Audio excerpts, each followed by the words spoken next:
Good morning second year.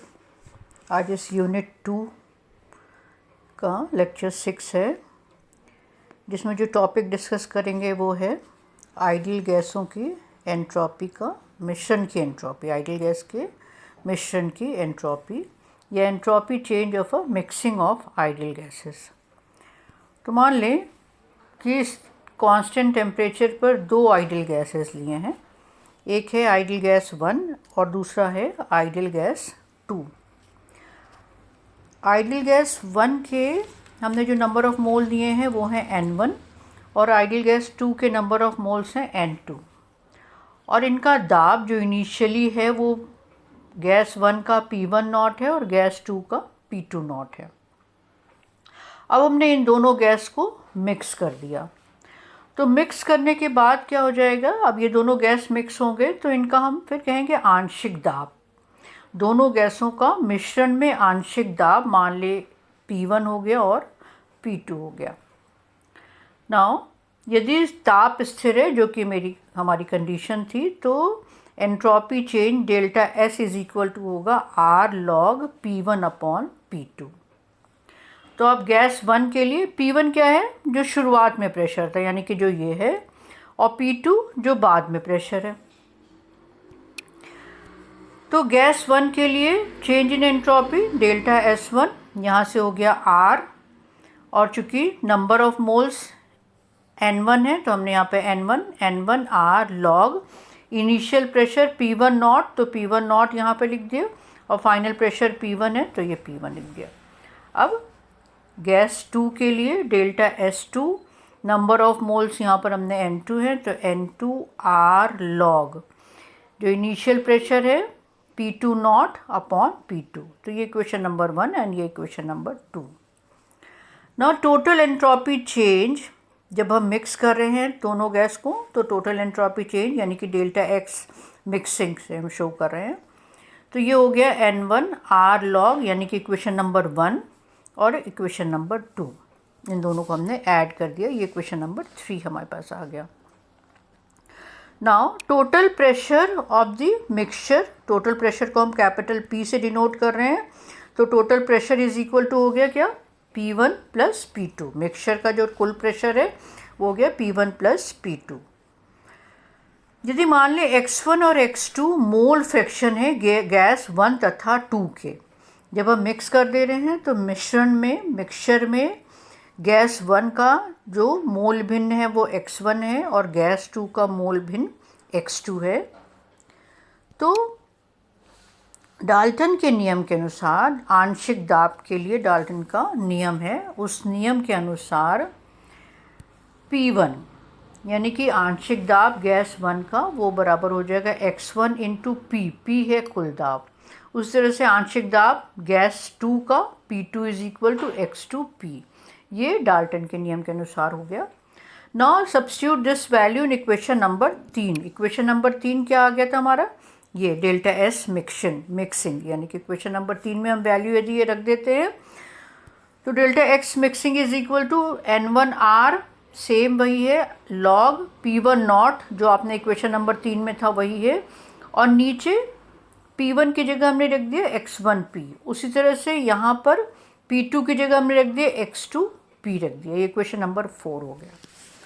अब हम कह रहे हैं कि अब हम सिंपलेस्ट केस ले लें। सिंपलेस्ट केस का मतलब क्या हुआ कि जब हम इनिशियली जो दो गैस ले रहे हैं, प्रत्येक गैस का दाब अभी हमने रखा है, एक का P1 नॉट और दूसरे का P2 नॉट, लेकिन सिंपलेस्ट केस में हम कह रहे हैं कि दोनों गैस के जो दाब हैं वो बराबर हैं।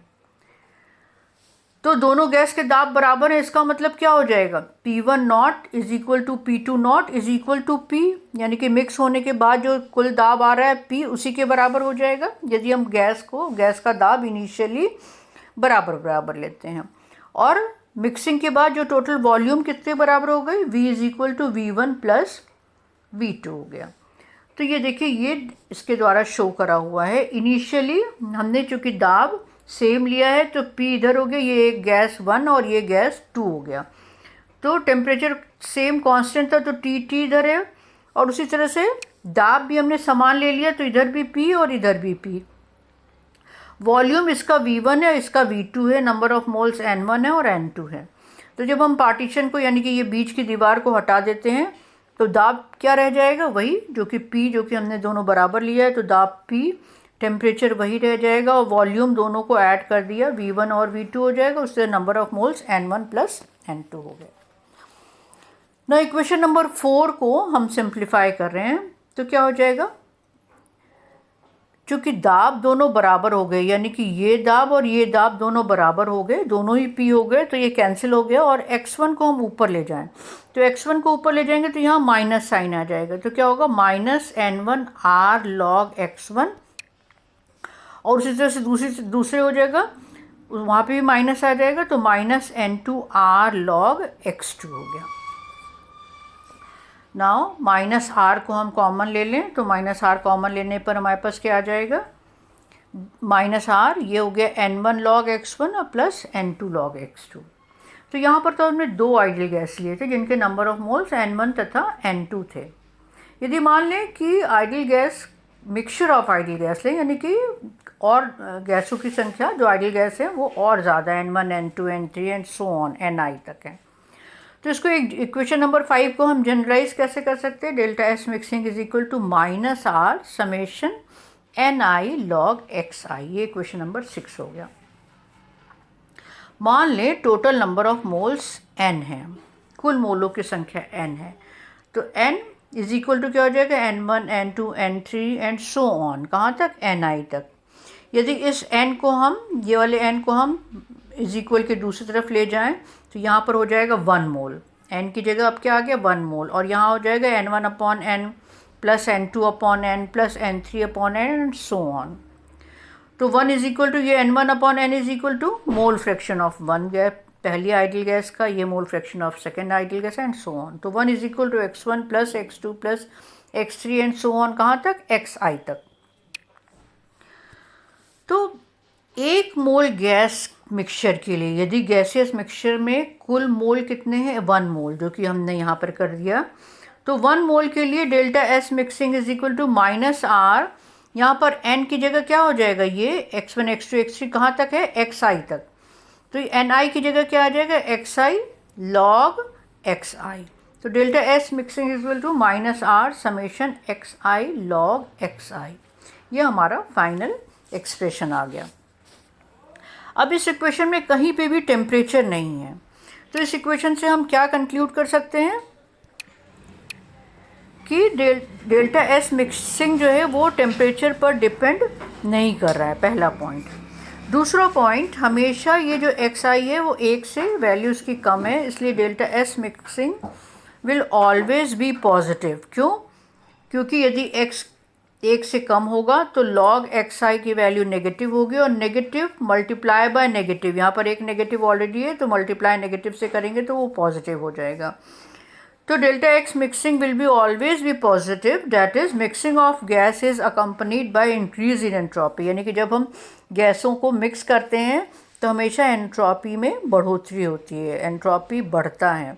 तो क्वेश्चन इस तरह से भी पूछा जा सकता है कि डेल्टा एस मिक्सिंग कि जो एक्सप्रेशन में वैल्यू नेगेटिव है, लेकिन उसके बावजूद जब हम गैसों को मिक्स करते हैं तो एंट्रोपी में कैसे वृद्धि होती है, तो उसके लिए एक्सप्लेनेशन आप इस तरीके से दे सकते हो।